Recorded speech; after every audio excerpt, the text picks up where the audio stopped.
Welcome to the Gear Vlogz podcast, episode 23. Interviewing the top finalists of SEMA's LaunchPad competition for $100,000 in cash and prizes. I'm your host, Mario Gear. If you're new to this podcast, consider hitting that follow button. Hey, listen carefully during this podcast for a not sponsored generous promo code that will save you 51% off MSRP for this particular vendor's product. That will only last till the end of the month, February 28, 2022. Now, on with the show. All right, my next guest I have is Kevin Robinson of TRAC. Hello, Kevin. Thanks for taking the time to call in. Thanks, Mario. It was nice to chat with you. Good. So it's been a few months since we last spoke at SEMA. For my audience members that are new to my podcast and channel, maybe you can introduce yourself, talk a little bit about your company and some of your products that you've got, and we'll go from there. Yeah, that sounds great. Hi, everybody. My name's Kevin Robinson. I'm the president and owner of a company called TRAC. TRAC stands for the Tire Rotation Assistance Cart. That is the tool that we won an award in 2019 at SEMA for the best new tool and equipment, and that is the tool that got us into the SEMA LaunchPad as a top 5 finalist. Basically, our tool helps take the wheels and tires off of a vehicle so you don't have to lift them using your back. So we're trying to promote safety in the workplace and prevent workplace injuries by using this tool. We've got a couple of different versions of a tool. The one that we're talking about now is the rotation assistance cart. So we call that the TRAC tire cart. The other one is the TRAC tire jack. And that's just a simple leverage tool that you're going to use when you don't have a lift in your shop and you just have a floor jack. You're just going to simply pick the wheel up and on or up and off the vehicle and simply slide it on and off. So it's, again, you're not using your back. So this just, it just came up when I saw somebody struggling in a workplace. So we invented a tool. I had no idea it would take us to where it is today, starting this business and trying to develop and build as we are. Perfect. And from my background as a former technician, I know exactly what you're describing, the need for it. Yeah. Just ask any service technician that has to do a tire rotation on a Dodge Ram 2500, as part of there you go. As part of a 50K. It's like, okay, great. Yeah, you can manhandle one tire off, but then you got to either drop it down to remove the other tire and then bend over. And yeah, your tool is ideally suited for that task. And it works out pretty well, thank you. And what the people are doing now is, we like to recommend 2 per store, 2 per shop, because if you're going to pull 2 tires off to do rotations, it makes sense, right? But what guys are doing now, they're just buying one, and they're rolling it over to a shop table that's of similar height, and they just bump the tire off onto the table and leave it there. And then they go get their other tire. So it's going to save them costs, but yet they're still not lifting this heavy wheel and tire from a vehicle. So they're just getting creative. We're all mechanics. We're all car people. We all get pretty creative in how we do things. Mm-hmm. And it just makes it so simple, and that's what I truly love about it. We just got done with Eric Jackson, and we did a show down there. It was a hit because nobody's ever seen something like this before. So we really enjoyed showing and looking at the expression on people's faces when they saw what this tool can do for them. Yeah, and like I said, it's like one of those things in the back of my mind. It's like even back when I was turning a wrench as a technician, I thought there's got to be an easier way of doing something like this, but I never had the mental fortitude or the resources or the ambition enough to break out a welder and some scrap metal and put something together. But you did it, and thank you. And I'm sure there's going to be a lot of technicians out there who know what I'm talking about will appreciate this tool. And that's that. No, I appreciate that. We've our customer reviews are pretty amazing, and we've got guys who you can build this tool in different heights. It comes out of the box in a pretty minimal height where you can sit on your bench and roll around your shop if you have like a scissor jack or a quick lift and you're not going that high off the ground. You can work down low to the ground, and I've noticed that a lot of just elderly people that are working on their hot rods or just doing their services, they like to just roll around their shop on their chair, but then those, in the regular automotive repair facilities, they stand tall, so they kind of rack their vehicle to a common height that they're used to, and they have their cart built in the tall position where all they got to do is roll it over and just pick it up. I mean, I stopped by one of my four-wheel drive shops today just to check on. We're doing a big build on my Jeep right now, so these guys use my tools every day. It's their go-to tool when they pull a tire off a car. They don't lift them anymore. They literally use these tools every day, so it's exciting to see that they're really enjoying them and using them. So I love to see that stuff. And so that's going to lead on to a quick question, though, obviously for you. So if people want to check out the product and possibly order it, they can do it through your website, or are you in a distribution chain like they can order it from their Snap-on or Matco tool truck dealer? Right. No, right now we're doing our online order only sales. That's going to be at liftwithtrac.com, and that's TRAC. So liftwithtrac.com. We're working on distribution channels as we speak. We've got a few things in the works. I think it took a few years to be recognized at SEMA and have the tool out there to go through its testing phase and the durability phase. And in the 5 years that we've been making and selling this tool, we have yet to replace a part on any of our tools due to a workman error. One guy did hit a cart with a forklift and knock it over, but he just bent the handle and we bent it back and he was good to go. So as far as durability, these tools are lasting a lifetime so far in the industry. And these guys, like I said, they're using them every day on their cars. So we're excited to see the durability. And I think the distributors are starting to see that they have a legitimate item that they're going to start selling for us. So hopefully you'll see it out there. It'll become more mainstream real soon. Perfect, man. So I guess now the next part of the question, you took part in the 2021 SEMA's LaunchPad competition, yes. And we're not going to get too much on we can't say how far along you placed, but you were one of the top 5 finalists, if I'm not mistaken. That's right. Maybe you can talk about a little bit what your experiences was like. Maybe for somebody, a listener out there, another entrepreneur, investor that has a product or an idea that he may want to try to, do the same competition, because I know SEMA is opening up the new application for 2022 in March. Maybe you can give some guidance. So I recommend doing it 100%. It was worth it. I think we had 200 and something applicants, maybe 250. I'm not sure on the exact number, but yes, we made it to top 5. We were one of the top 5 finalists, and we're really excited about that. But it says a lot for the top 15 finalists. To me, they were just amazing products that guys found a need for they found a solution for a need, if that makes sense. They saw a problem, they found a way to fix it, and they started saying, well, hey, we should start selling these things. And they entered the contest. They were recognized for their ingenuity and creativity, and it got them into the top 15 finalists. So I would love to see all the products that were submitted for this contest, because I'm sure they're just amazing. But if you have an idea, get it out there, and definitely get SEMA to work behind you, like to get with you, because SEMA is an amazing outfit that is always there to help you. And the LaunchPad was just amazing.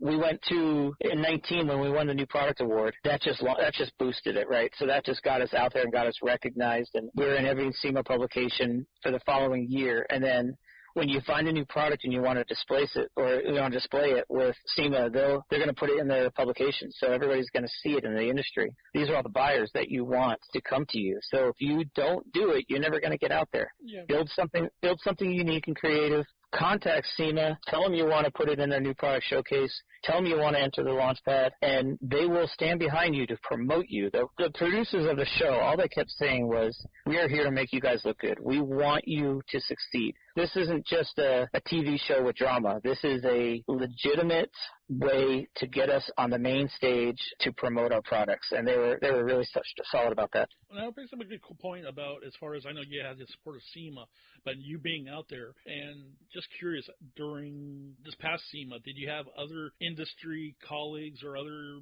companies reaching out to you, networking-wise? Well, we did as far as distribution.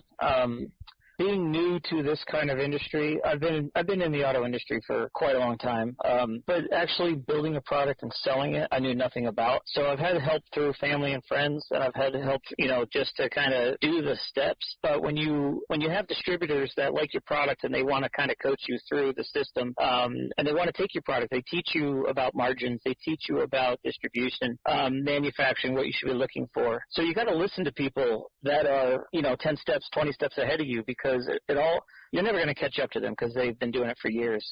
But you got to listen to them, because what they tell you is it's gold, and you're not going to learn that in a book. It's just street smarts. You're going to just learn it from somebody who's made the mistakes, so you don't have to. So take it for what it's worth. Whether you like what you hear or not, listen to your mentors and listen to the people in the industry that are trying to help you, because they truly are trying to help. They want to see everybody succeed, especially if they love your product, because they're gonna feel good about it, and they may have a friend that wants to take it and distributes it. or maybe goes in with you to make it more successful. So just, you never know, and that's the other thing, you never know who you're talking to, because that one person may be the guy who's going to buy you out or buy your product or get you in the door somewhere, and next thing you know, you got a 20,000 unit order coming through. And it's all from just talking to people and picking their brain about what you came up with, what this big design was. Kind of reminds me also about this dates back a few years. I attended, obviously, during SEMA, one of their opening breakfast ceremonies that they have every year, every Monday. And the guest speaker for that event was Jack Roush. And basically what I took from his speech during that deal was, well, Jack's been around, and he literally, back when SEMA was underneath the bleachers of Dodger Stadium, basically. Yeah. He was there, and he basically fanned out a whole bunch of checks that he said, he goes, these are all royalty checks, all from handshake agreements and licensing deals I did way back when underneath Dodger Stadium. So It's like, it's like anything is possible. Yeah, you just don't know who you're going to meet, and then the connection you're going to make.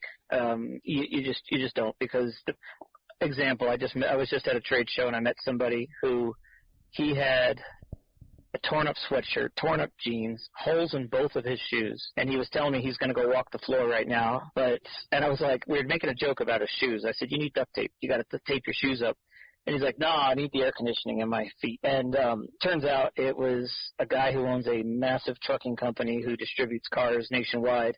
And you would never know who you're talking to, because, to me, he just looked unkempt, right? But he was the guy who owns this multi-million-dollar business, and he just doesn't want to draw attention to himself. So he's just kind of low-key about everything. But he's the guy that's going to help you get to that next level. Yep. So, he was talking about doing an order. So we'll see where that goes. But talk to everybody and pick everybody's brain and take their advice for what it's worth, and it's going to help you for the next step. Yep, and also, like, based on the analogy you just said, it also goes to another analogy that you may have heard. Don't judge a book by its cover. Absolutely. Yep, and that's right. Yeah, because you never know.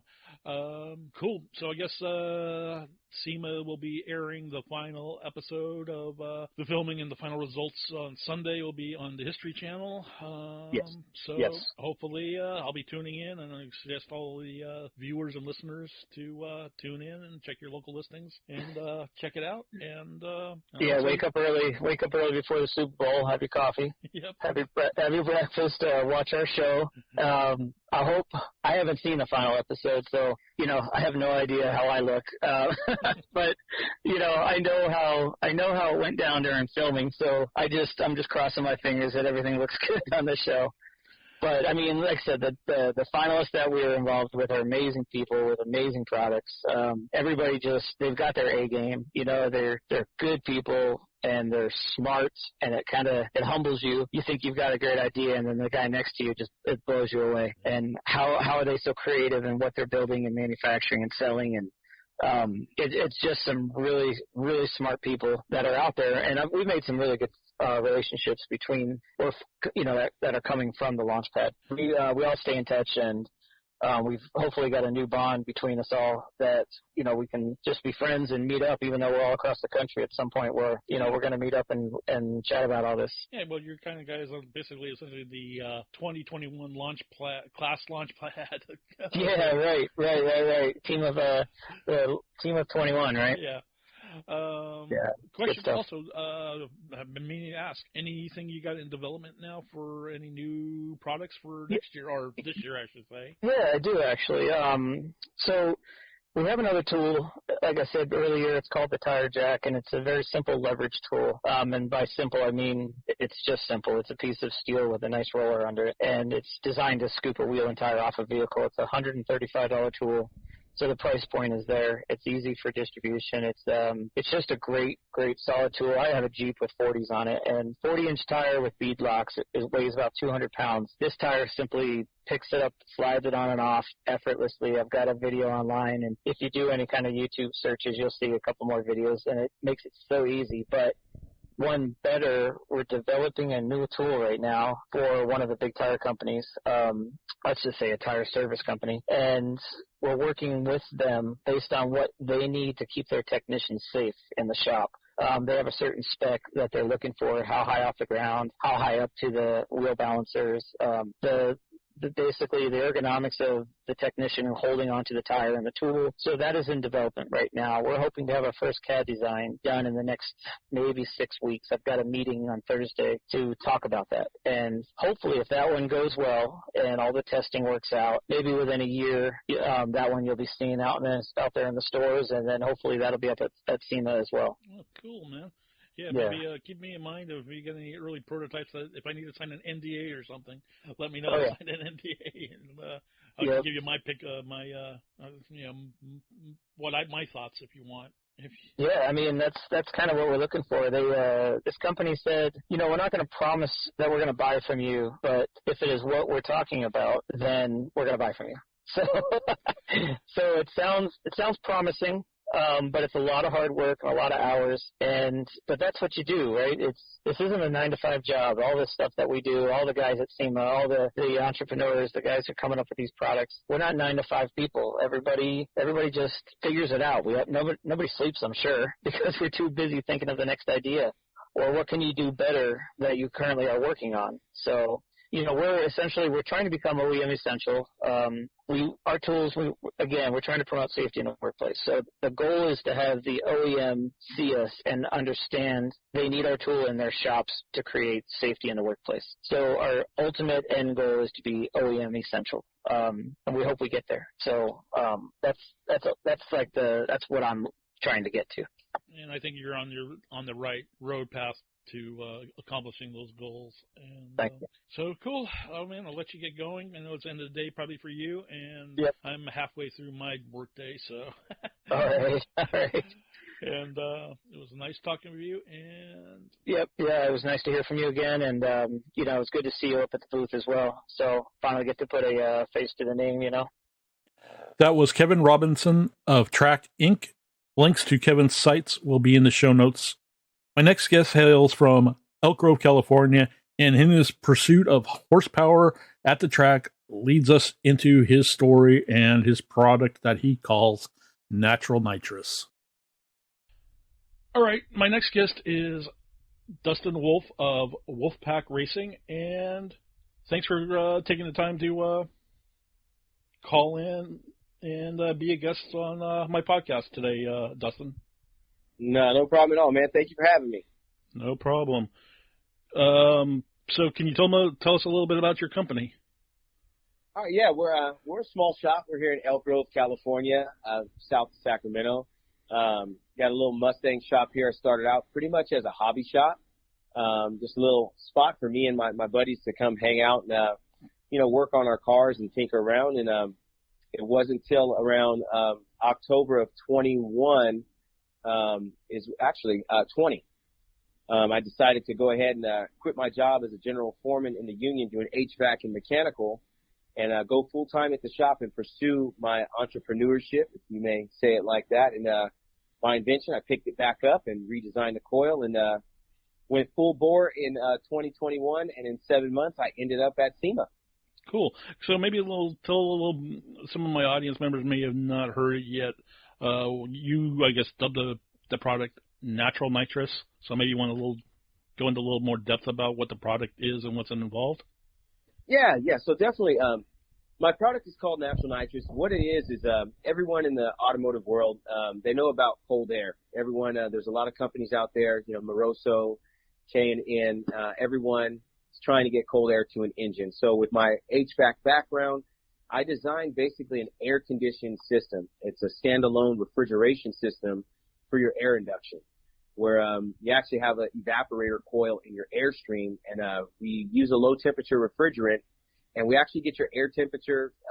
Give an example. We have a 2018 Mustang GT that we dynoed, and it was 116 degrees in the shop, and we dropped its inlet air temperature down to 71 degrees, and we produced 35 plus horsepower on that Mustang, and over 30 foot-pounds of torque.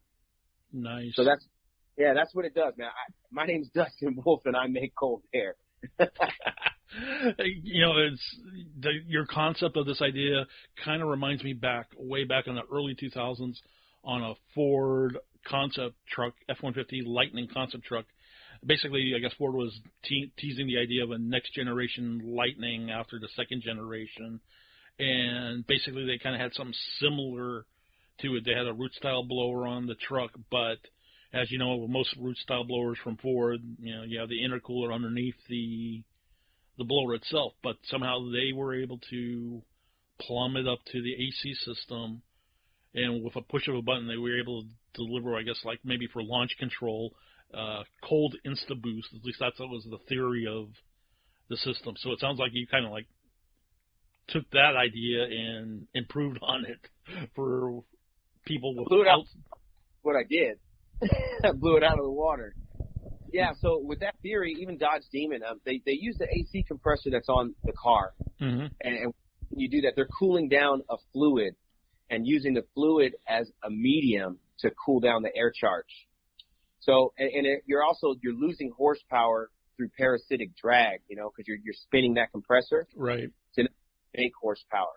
And the Dodge Demon, its compressor turns off after 4,500 RPM. My system, it doesn't use anything as a medium to try and cool something. The evaporator's actually in the airstream. So it's an air to an evaporator contact. So it also not only cools the air charge, the coil's so cold it actually dehumidifies and it makes moisture cling to it. So you get dry, cold, condensed, combustible air, and then on top of that, it's standalone. So you hit a button, and now we're powering up an electric compressor that powers this whole refrigeration cycle. That's the difference. So you're not losing any power, dragging anything from the engine. You're actually just literally cooling down the air charge itself. Okay. Now, if somebody were interested in purchasing the thing, is it ready for the market right now, or are you guys in the testing evaluation stages? Is it 50-state legal, all of that stuff that people may ask? Yeah, so we moved on to Gen 3. Gen 2 was we moved on from the skilled trade aspect of hard copper lines. There was no maintenance really that could be done with it being, soft drawn copper, but still was hard pipe. And we moved on to high pressure refrigerant hoses. Now we've moved on to natural nitrous, high pressure flexible refrigerant hoses, and a 12 volt DC compressor. So we've eliminated our inverter. We've lightened the kit up to, it's a 50-pound total package kit that in 180 degrees, we've taken down to 63 degrees in 18 inches. Nice. So it's a DIY kit you can install in your garage in a day if you got two people. Yeah, very, very simple. But yeah, we are on Gen 3. Our e-commerce website is launching today, actually. So it's awesome. Thank you for having me on the show because, yeah, we're launching today. Which, for the audience's members who don't know, today is obviously Tuesday, February 13th, I believe. Yeah, I don't keep calendars around here, so. I think it's the 8th. Oh, okay, I'm wrong. Then there you go. Yeah, welcome to life of being in isolation. Okay. Right. Okay, so basically I first heard about you through SEMA and their LaunchPad competition. So maybe can you talk a little bit about what was the process like of entering the competition, going through the evaluation process? From what I understand, it was like over 200 plus entries for this year's or 2021's competition, and you were one of the top 3 finalists, I guess, for the competition. Yeah, definitely. Yeah, it was 200 plus people worldwide, actually. So it is a competition for the most innovative automotive-related products in the world. So whoever's got the best idea, not only that, you got to pitch. So you're entering into a contest. Your product's got to be good itself. And once you get into the contest and you move forward, it's pretty rigorous. Once you get to top 15, after all the different submissions and videos and all that stuff, now it's time for you to hit the showroom floor. Now it's time for you to, the pressure's really on because now you not only have to show your product, you got to prove your product, and you gotta pitch your product. And the sorry.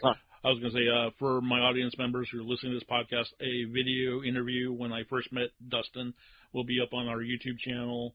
I'm just backlogged on editing, but he will be one of the videos I'll be working on either this end of this week or next week. I'll have it up hopefully by next week, so you guys can check that out. I'll have links to that video in the show notes for you folks to check out his product if you want to see some visualizations. I'm sorry about that, Justin.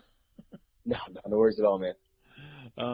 So that was cool. So yeah, definitely we could say this much, that you made it to the top 3 without giving any spoilers, because I guess this Sunday, February 13th, on the History Channel, SEMA's supposed to be airing the competition live, or the finale, I guess, is what they call it. And yeah, so it should definitely be interesting to check that out. So I encourage my listeners to go check that out, check your local listings, and for that. So, Dustin, one last thing. How can people find you, your company? Where can they get a hold of you? Yeah, just look us up on Instagram at Wolfpack Racing, and that's WOOLF, Pack Racing. And we're on YouTube. Also got some entertaining, funny videos out there. I'm a ham, so I know I'm a businessman, an entrepreneur, but hey, at the end of the day, I'm just me. I'm just your normal guy. Definitely, man. And I know you're in Elk Grove, California, and you're not too far from me. I'm here in the Bay Area, so South Bay. So maybe if the audience wants, maybe we can set something up where I can drive up and see how the magic happens, if that's cool with you guys. Oh, yeah, that'd be awesome, man. Anytime, we're here. Perfect. Always open. All right. Thank you, Dustin, and we'll be in touch. Right on, brother. You have a good one. Thanks again for having me. That was Dustin Woolf of Wolfpack Racing. Be sure to check out the video that I filmed of him and his product during the SEMA 2021 in the SEMA LaunchPad Finalist Corral. Leave a comment if you want to see a behind-the-scenes video at Dustin's shop. My next guest developed a toolkit that just might help you, from making repeat trips to your favorite speed shop for AN hardware and hoses. My next guest is Brandon McGrath, and he was a SEMA LaunchPad competition member, and welcome to the show, Brandon. Thanks, Mario. Cool. So a little bit about you and your company. So I worked in automotive industry just about my whole career. I'm 37 now, and I worked for a couple of years for another company that did hose and fitting kind of products. And at the conclusion of that, I think, I had a pretty good grasp of what the weaknesses of the industry were and difficulty of the customers had in their experience of buying the product. So I sort of devised, a way that helps customers communicate with the company easier, to know exactly what they need, not have to guess, and know all the terminology. They just put it together like Lego and count the segments, and then they have a exact prototype of what they need, and then that translates to us, and then we can provide them a working piece that's exactly what they expected. Oh, for some of my audience members who don't know about your product, you have a product that you guys call a rattlesnake toolkit, which is essentially an aid, an erector sketch, I guess, so you speak, for hose assembly, for hose fitting assembly, if I'm not mistaken. Yes, correct. So it's just a toolkit that helps our consumers know exactly what they need to order, and then it gives them an easy way to order it online with us, so they could plumb a whole car up in really just a couple minutes. Okay. And, so basically they can take your kit, whatever, from what I've seen on your guys' website, you go from -4 all the way up to -8, or is it any bigger than that? Right now we have a -4, 6, 8, and 10, and we'll later on develop 12, 16, 20. They're a bit less used, so we just focused on the 4 most critical sizes now, because tooling cost is a factor. Gotcha. For us. Now, do you guys Well, how much of it is made in the U.S. or is it some of it being sourced overseas? Well, the kit stuff is sourced overseas just to, as a way to keep our costs down. We have and because also we do business globally, we use, Asia as our center point for, distribution of some of those, the kits, so that we don't have to double handle, the products. That will change, I would imagine, as more distributors come on who want to work with us in different countries, but right now we have a direct-to-consumer relationship. All the hoses, though, are made here in Los Angeles, so that's our center point for producing all of the assembled pieces that actually go into the vehicle, which is more what the consumers care about. That we have a very centralized approach to quality control. Okay, so somebody fabs up, they order one of your kits, they fab up what the requirements that they need, they take that design and then they go to your guys' website and fill out a form or an application exactly how they want it, and your system identifies what it exactly needs, and you guys fabricate it for them and get it out the door for them. Correct, and we have customers in places like Sweden where even for them to get it domestically, it might take them a week or 10 days to get the part, so just the components to make it. So, whereas they can buy one from us and we ship it via express from Los Angeles to Sweden, and they'll have it in for 3 days. We can ship the same day. That's cool. Have you ever run into any issues like that? I mean, custom delays since you're shipping internationally?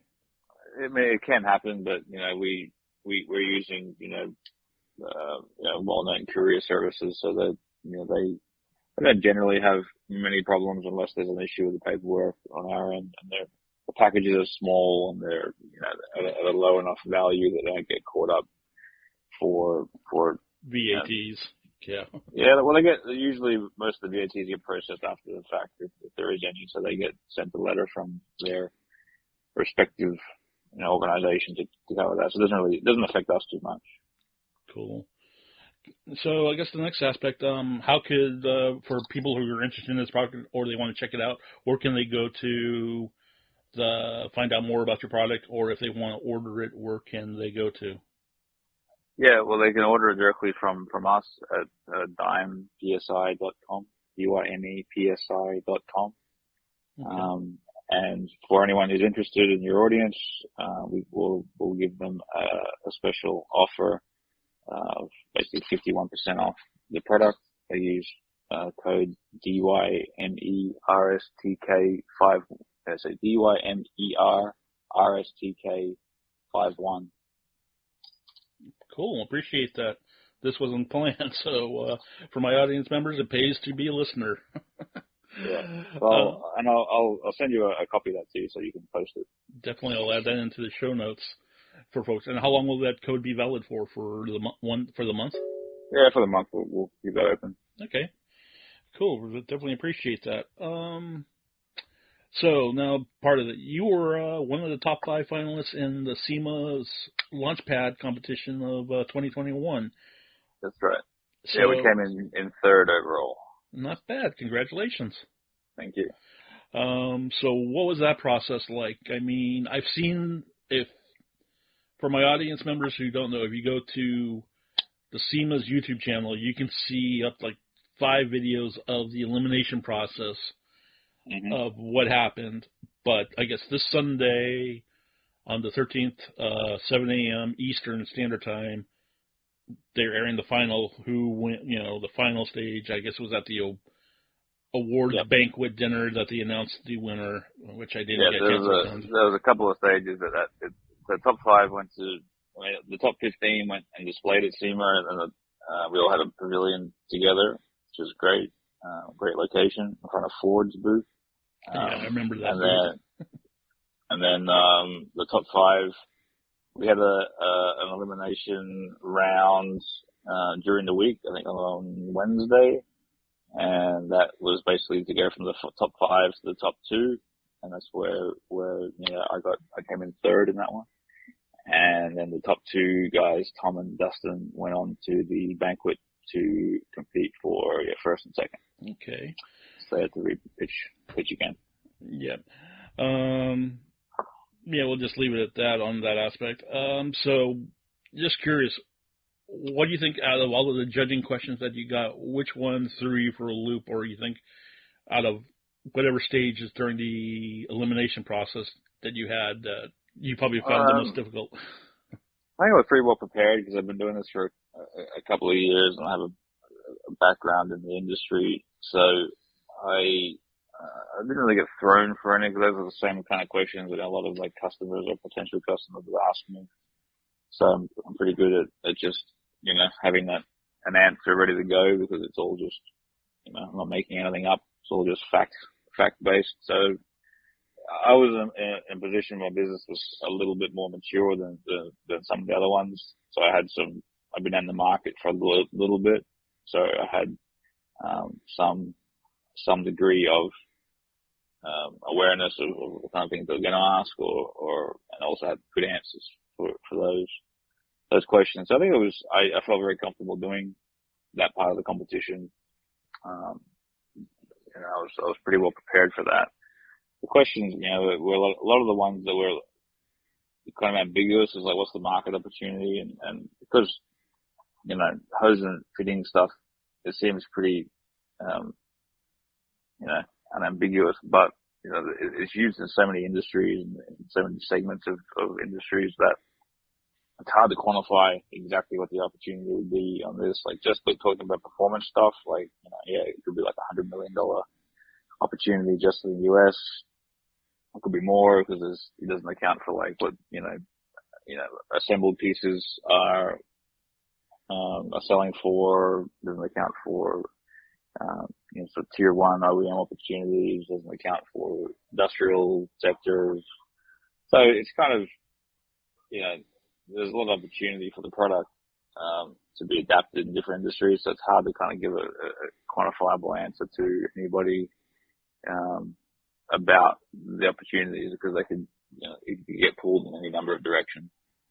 Now, that brings up a good question. Do you think, I don't know if it's in your guys' wheelhouse or not, but do you think that you might break into the brake fitting market? Well, actually, the brake line stuff is actually my main background. That's what I did previously for about four years at the OEM level. So that's kind of my your wheelhouse, my specialty in a way. But I just haven't got into it yet because I want to get sort of the open system hydraulics kind of matured first. Brakes is a whole another level of compliance. A lot of people do brakes that maybe don't take it as seriously as they should.